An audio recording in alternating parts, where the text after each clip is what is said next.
It's the 9th of April 2015. Welcome to The Brief. Let's take a look at the trending stories for the day.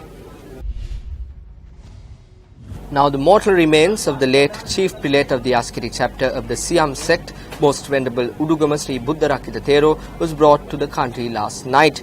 The final rites of the Chief Prelate will be observed with full state honours in Kandy on Sunday.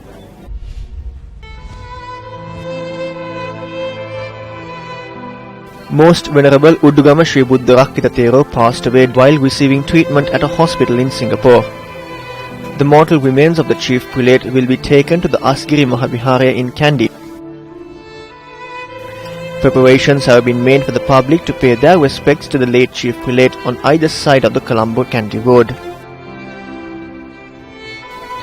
Therefore, the body of Venerable Udugama Sri Buddharakkhita Thero will lie at the Asgiri Mahavihara until the 12th of this month. Speaker of the House, Chama Rajapaksa, has informed the General Secretary of the UPFA and its members to discuss amongst themselves the issues surrounding the position of the opposition leader and inform him on their decision.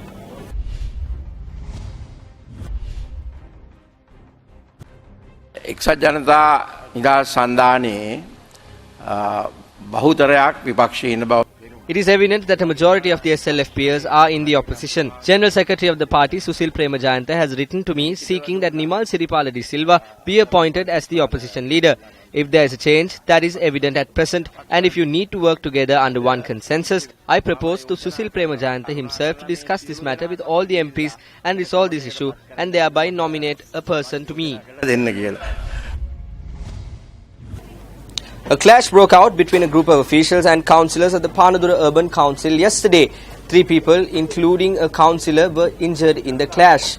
The police said that an administrative officer has been arrested. The clash broke out over a proposal presented to the Urban Council to remove the secretary of the Panadura Urban Council. According to our correspondent, the administration officers of the Urban Council voiced their opposition to the removal of the secretary while the council meeting was in progress. The opposition who opposed the proposal boycotted the meeting. The officials who voiced their protest over the matter entered the chambers when the council session commenced with the attendance of 3 UPFA urban councillors. This is how events unfolded afterwards.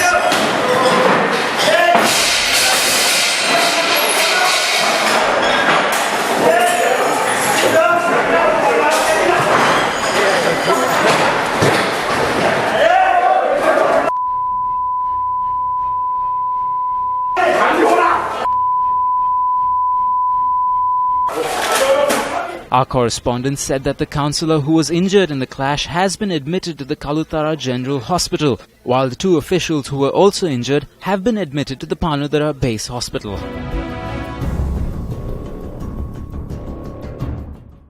Deputy Minister Dr. Harsha De Silva says that although Parliament has not approved the proposed increase to the Treasury Bill debt ceiling, the required funds can be raised through bond issues. However, he points out that this would further burden the people. He was speaking at the interactive dialogue, The Prime Minister Speaks, organised by the American Chamber of Commerce in Sri Lanka yesterday. And it was a mere exercise of public debt management, treasury management. So the opposition tried to paint a picture that we didn't have money to pay salaries and therefore we needed to get $400 billion loan. That was complete bunkum. It's nothing like that. The entire requirement for this month is only 130 billion, of which we have collected all but 19 billion more. We now have a very transparent public auction system. So we don't have a tap so that we can at any day, any time issue bonds or paper. So without the tap, we have to go to the market. And the market auction happens once a week. So we needed some flexibility. All what the government was trying to do was to get some flexibility so we can better manage the public debt and bring down the burden.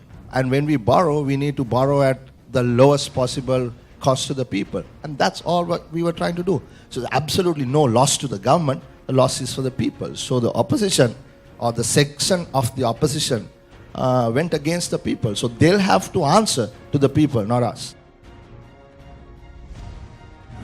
Now that's a wrap of the brief. I'm Saturang Hapuarachi for everyone here at News First, reminding you to always stay briefed.